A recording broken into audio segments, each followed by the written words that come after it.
And we saw a strange but familiar figure approach us. It was the ghost of Marilyn Monroe.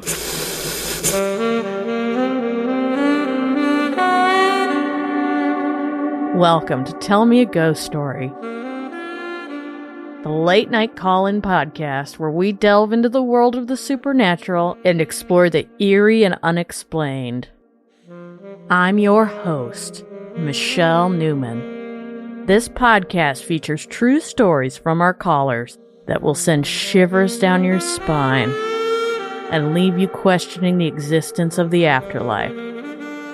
So grab a cozy blanket, turn down the lights. Hey, my name is Cynthia Ketron, Ketron, and I like your broadcast, and I like to tell you my own ghost story.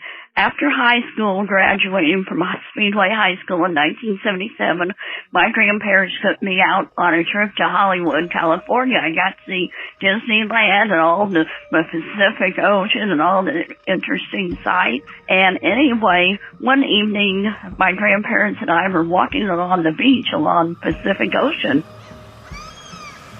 And we saw a strange but familiar figure approach us. It was the ghost of Marilyn Monroe, and she was dressed in a long white evening gown, had beautiful blonde hair, looked as gorgeous as she ever did, and she was carrying white leather sandals, and she was walking like she was kind of drugged or something. When she approached us, she didn't seem to know who she was or where she was, and she said, "Can't you help me?" And my grandmother and I were both psychics. And anyway, when she approached us, she asked us where she was and who she was. And I said, "Don't you know you're Marilyn Monroe? You died a couple years back." And she acted like she didn't know what we were saying. She suddenly regained her composure. And she said that she wanted people to know that she didn't commit suicide, that somebody else did it for her. So she walked back down the beach, accompanied by a man. Now, we couldn't see him because he had his back face to us. But anyway, we couldn't see his face.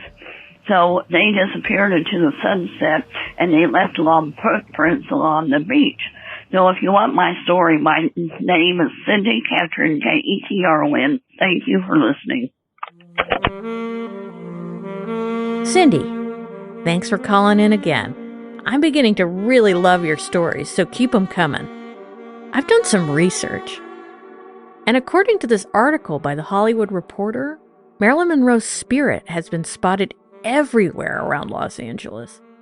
In her home where she died, sitting on a bench at the Hippodrome on the Santa Monica Pier, and basically every ladies' room from the El Capitan to the Hollywood Roosevelt Hotel.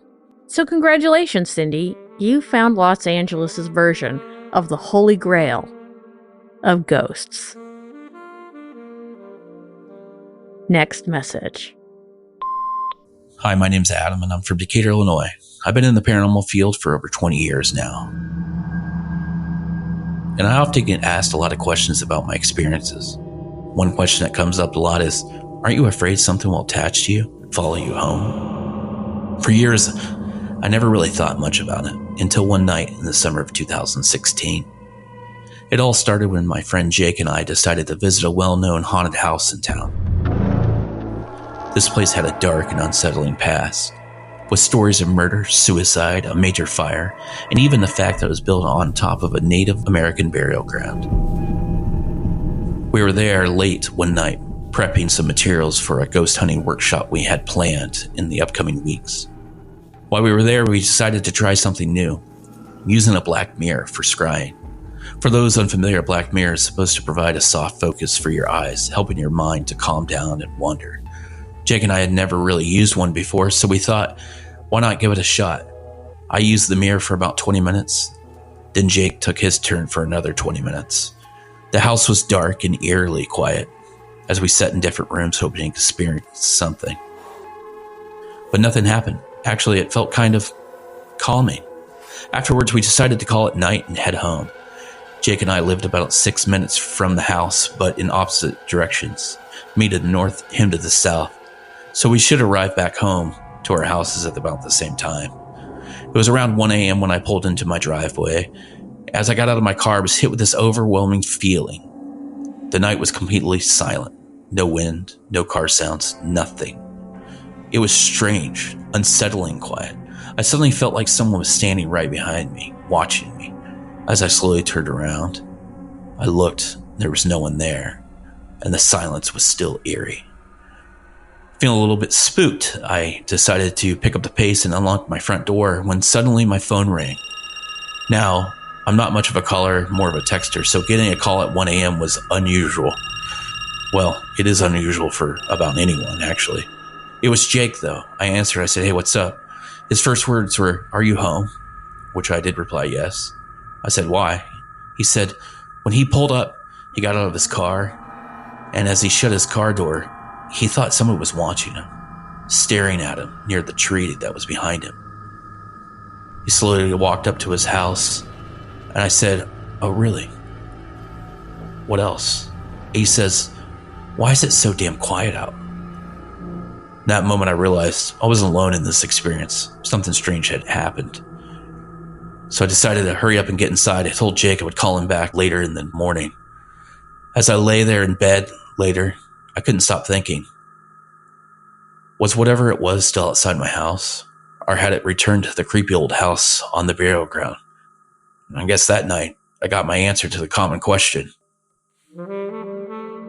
Thanks for calling in, Adam.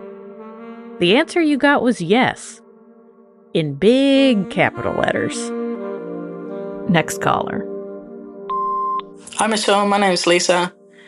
I'm an Aboriginal woman of the Gomeroi Nation and I'm based on Quandamooka country, or in the Brisbane area of Queensland in Australia. Love the podcast and I'd like to share a story with you. I was 4 years old and I remember waking up during the middle of the night feeling someone standing behind me in or near my bedroom, and I rolled over to see who it was, and I could see a tall man standing in the doorway of my bedroom, and all I remember is that he was tall, very skinny, and was wearing a hat.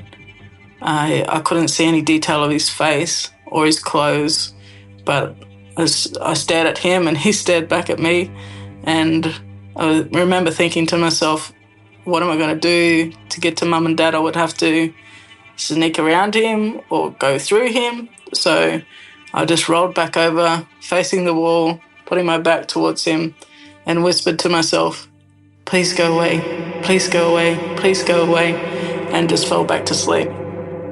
I never saw him again as an older child or an adult, but that incident plays on my mind all the time, so much so that I've now created my own scary story podcast that will feature First Nations stories of paranormal and true horror, because I know that we've got a lot of stories amongst our people here in Australia. And he is, the tall man that was at my door is actually the artwork for my podcast.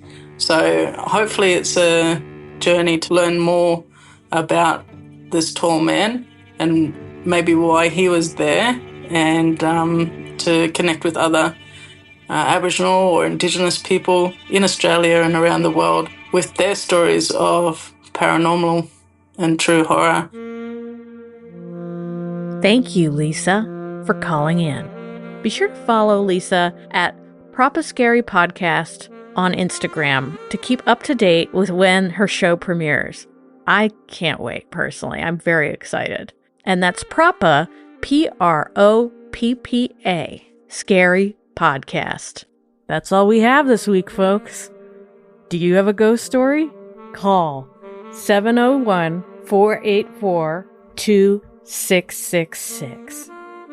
That's 701-484-2666. Or go to tellmeaghoststory.com and leave your story there. Go ahead and leave me a 5-star review wherever you get your podcasts. Was something particularly scary in this episode? Or maybe you've had a similar experience.